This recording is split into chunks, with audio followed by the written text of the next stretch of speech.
जंगल के बीचों बीच काल भैरवी की भयंकर मूर्ति के सामने आरती चल रही है।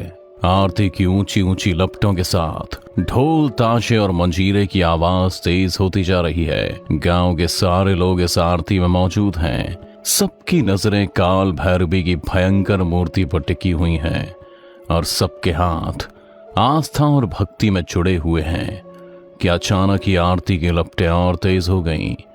काल भैरवी की मूर्ति की आंखें भी लाल हो गईं। काल भैरवी की आंखें देख पंडित डर के मारे कांपने लगा और अगले ही पल तेज आवाज के साथ पंडित के हाथ से थाली जमीन पर आ गिरी। कहर इसे कोरा ना चाबो, इसे कोरा ना चाबो। कालीबाड़ी गान में हर 3 साल पर काल भैरवी की आरती होती है। माना जाता है कि अगर ये आरती ना हो तो गांव में भयंकर प्राकृतिक आपदाएं आती हैं।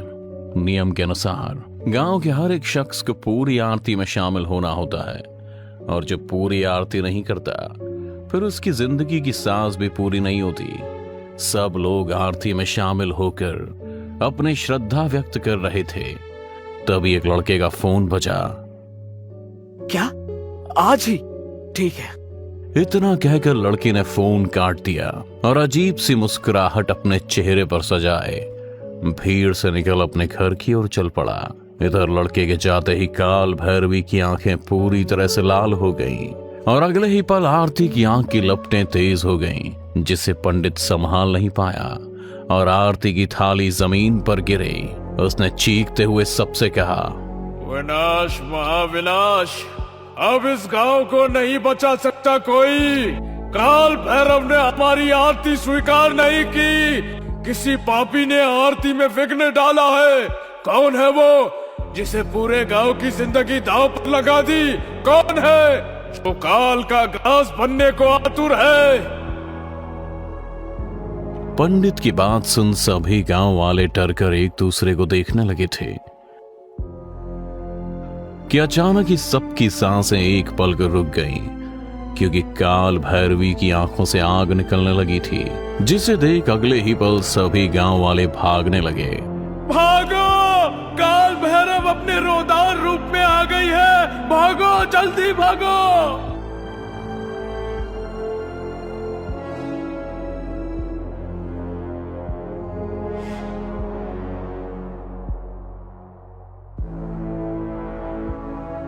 इधर जो लड़का फोन पर बातचीत करते हुए बीच आरती में निकल गया था, वो अपने घर पर बैठकर टीवी देख रहा था। तभी उसकी बहन उसके लिए खाना लेकर आई।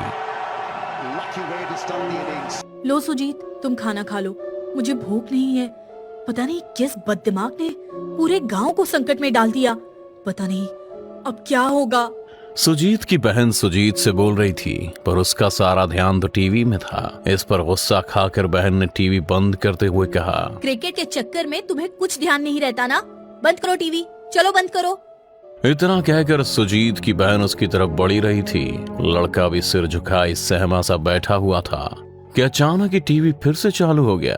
पर टीवी में इस बार क्रिकेट मैच नहीं बल्कि काल भैरवी की मूर्ति नजर आ रही थी, इसे कोरा ना चाबो, जिसकी आंखों से आग निकल रही थी।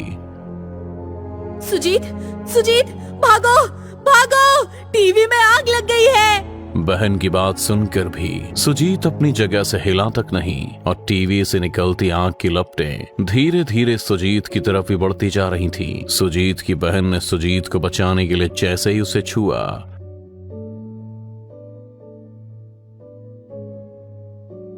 पर उसकी बहन अभी भी सुजीत का नाम ही पुकार रही थी। सुजीत, सुजीत, क्या हुआ तुम्हें? इसे कोरा ना चाबो। हो ना हो इसी ने आरती नहीं पूरी की और मैच देखने वापस आ गया।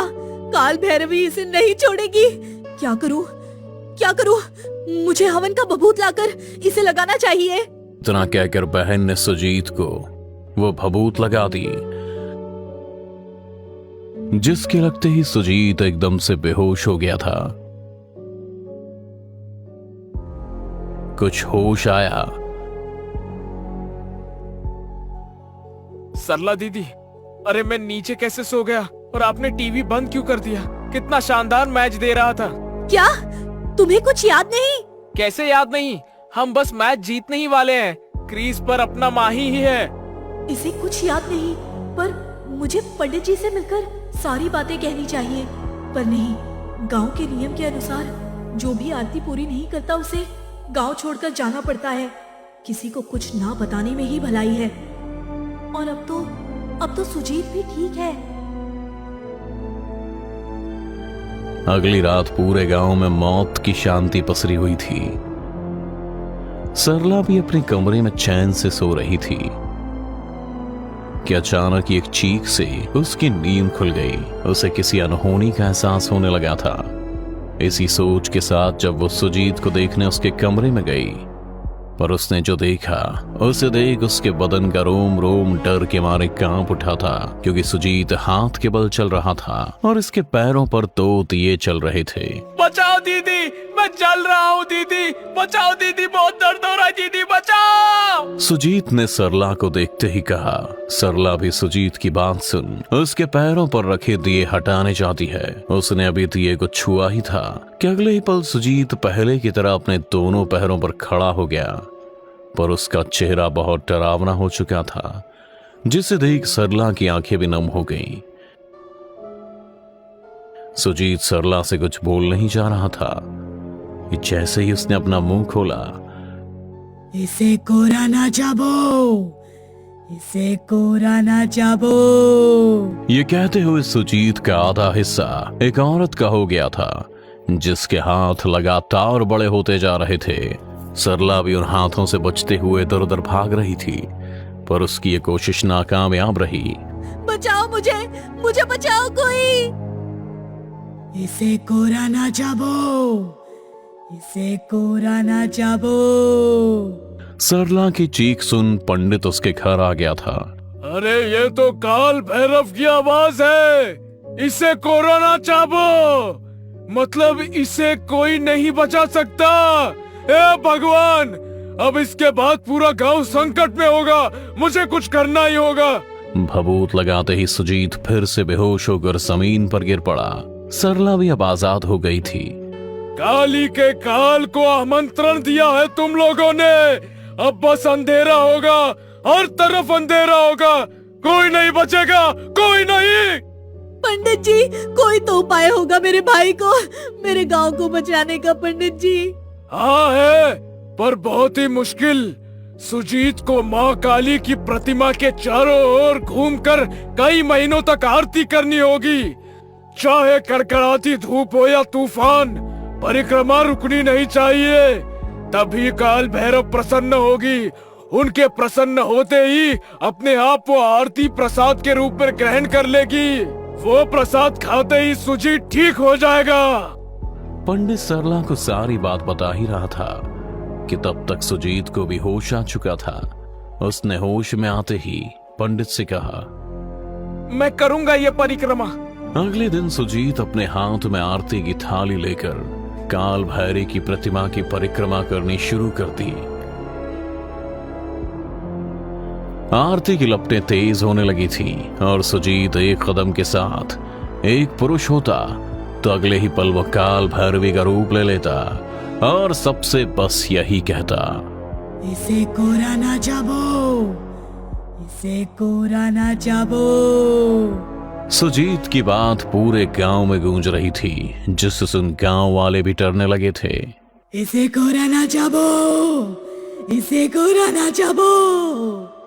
चलो सभी काल भैरव के पास चलो, वो काफी कुपित है। जल्दी जल्दी चलो, उनसे माफी की भीख मांगते हैं। सभी गांव वाले दौड़ते हुए काल भैरवी की प्रतिमा के सामने हाथ जोड़े डरे सहमे खड़े थे।